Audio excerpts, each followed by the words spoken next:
impostos financiam o governo, e depois diz isso. Porque, veja, o que é um orçamento? O orçamento é feito, é uma lei que autoriza as despesas do governo, a despeito da arrecadação. É feita uma previsão de arrecadação e o governo começa a gastar a partir dessa previsão. Depois eles ajustam, gente. Por quê? Porque o governo primeiro gasta, depois arrecada. É isso. Entendeu? É uma previsão. Depois tem déficit, depois faz ajuste, depois faz contingenciamento. Então, na verdade, para o governo gastar, ele não precisa arrecadar. Para o governo gastar, ele precisa de uma autorização. É isso. Se a lei permitir, se gasta. Ponto. É assim que funciona no capitalismo. Mas tá, eu vou deixar ele falar mais aí, mas depois eu me esqueço. Não, gente, não. Os impostos não existem para financiar o governo, tá? Eu acho que esse é um dos mitos mais difíceis da gente conseguir derrubar, tá? E eu gosto de explicar isso tentando provocar um exercício simples de lógica que eu acho que é irrefutável, que é aquela ideia seguinte. As despesas do governo precedem as receitas do governo. Isso significa dizer que o governo primeiro gasta para depois arrecadar. Veja, como que a moeda emitida pelo Estado entra em circulação? A moeda emitida pelo Estado entra em circulação a partir dos gastos do governo. Então vejam, para que as pessoas possam pagar tributos, as pessoas precisam dispor da moeda emitida pelo governo. Por quê? Porque na economia capitalista moderna, né, a gente não pode pagar tributo em dólar, em sacas de farinha, em litros de leite, em bitcoins. No Brasil, por lei, e é assim quase todos os países, você tem que pagar tributo na moeda escolhida pelo Estado, que normalmente, nos países de moeda soberana, é a moeda emitida pelo Estado. Então, reparem bem, para que eu possa pagar tributos, e eu só posso pagar tributos em reais, eu não posso pagar em aulas de história, que é o que eu faço da vida, não posso, eu preciso de reais para pagar tributos. Eu preciso dispor destes reais. Vocês conseguem entender isso, né? Para eu pagar tributo em real, eu tenho que ter real. Entenderam até aí? Tá fácil, né? Facinho, massa. Pois bem, como que eu vou adquirir esses reais? Para que eu possa ter reais, para que eu possa pagar tributos, primeiro, esses reais precisaram entrar em circulação na economia. Como que os reais entram em circulação na economia? Passa um helicóptero despejando dinheiro, o dinheiro brota do chão. Quando a gente nasce, eles depositam uma quantia na nossa conta para a gente começar, tipo banco imobiliário. Não, gente. Os reais entram em circulação quando o governo do Brasil gasta em reais. Portanto, não é difícil compreender que o governo primeiro gasta para depois arrecadar. Ora, se o governo primeiro gasta para depois arrecadar, é evidente que os impostos não financiam o governo. Pegaram? Não é difícil de entender isso, né? Agora, os impostos são necessários, sim, para o funcionamento da economia capitalista. Porque eles condicionam o curso da moeda. E funcionam como uma forma macroeconômica de você retirar liquidez da economia.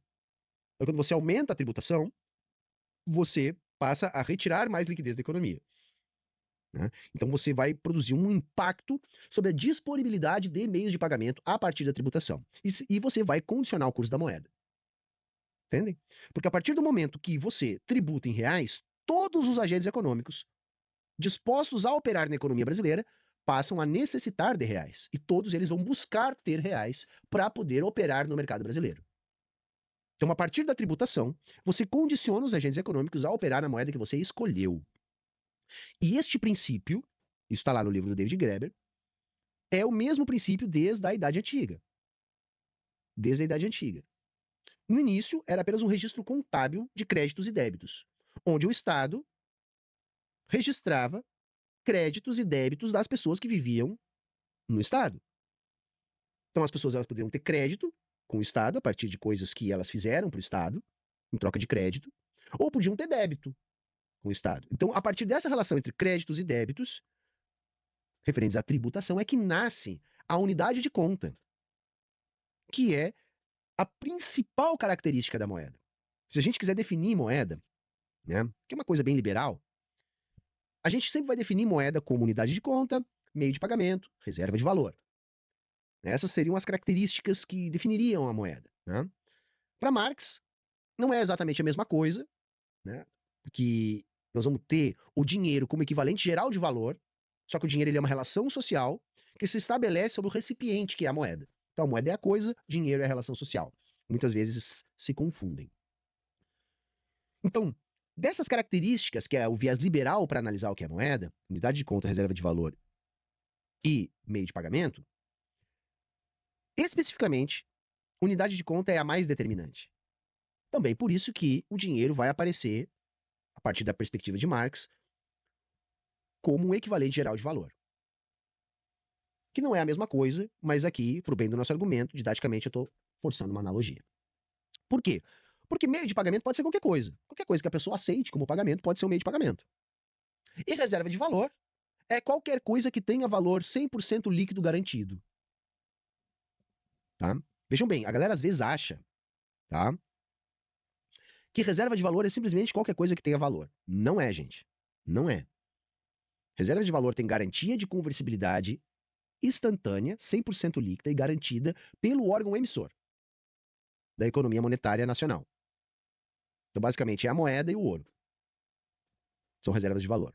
Bitcoin não é reserva de valor, tá? Pode ser uma opção de investimento, mas não é reserva de valor.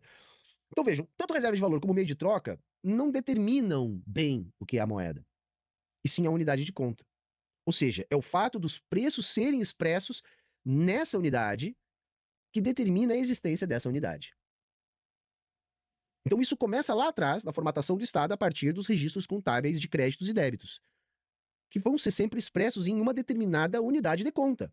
O que a pessoa deve? O que a pessoa tem? Qual o crédito que ela tem? Qual o débito que ela tem? Débito do quê? Crédito do quê? Ou seja, você está criando uma unidade de conta.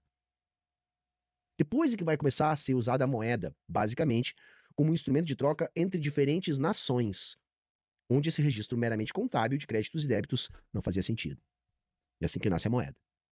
Tá? Então vejam, o Estado não se financia com tributos.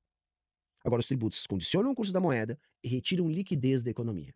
Por isso que a gente só vai ver o resultado macroeconômico a posteriori, que é quando a gente vai saber se teve déficit ou superávit. Né? Se teve déficit, significa que o governo gastou mais do que arrecadou. Se teve superávit, significa que o governo arrecadou mais do que gastou. Se teve déficit, tem mais meio de pagamento em circulação. Se teve superávit, tem menos meio de pagamento em circulação. E aí eles vão olhar e aprovar ou não esse